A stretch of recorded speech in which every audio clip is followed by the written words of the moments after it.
Will Smith said parents just don't understand how to bathe their kids. Kentucky Child Protective Services has seized a family's 10 children after they were reportedly found living in makeshift tents in a tiny cabin on a garbage dump. According to a police report, the family was residing in a tent, the mother had given birth in a tent, there is no running water or septic, and none of the children were enrolled in school. Numerous piles of garbage, broken glass, and nails were also scattered about the property, as well as a pond that had no barrier around it to prevent the children from entering or falling in. The parents are sticking to their guns about their alternative lifestyle, saying the authorities are punishing them for embracing a free-range approach to parenting, which gives children total independence from infancy. The couple has created a GoFundMe page, which has amassed more than $30,000 in donations. All right, so I'm very conflicted about this story. We just did a segment a second ago about microchipping kids and what that can lead to. And then you see instances like this where they're doing this free-range parenting thing. I'm not a huge fan of government overreach. I'm a libertarian in many ways,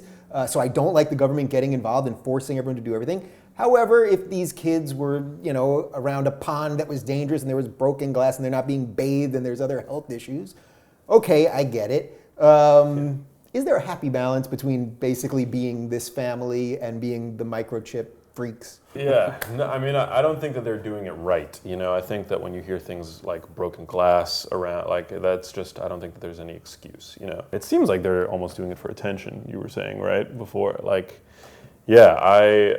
I'm not on their side. I think that the fact that we're now looking at this issue, I think it's because good. You love the government and you want the government to be involved in every decision in everyone's life. No, but it doesn't seem like the kids are. It doesn't seem like it's a safe environment for them. Yeah. So All right. So now we obviously don't know every specific about this family. In one of the pictures, at least on the GoFundMe page, they look pretty put together, and then we saw some stuff where it looked like they were literally in dirt or poop or something.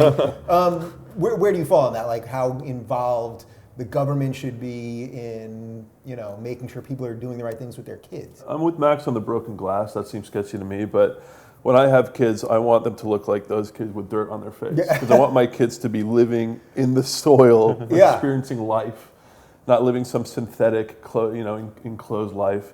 When I heard the section on the report there that talked about how the pond didn't have an enclosure around it, that made my blood boil a little bit. Yeah.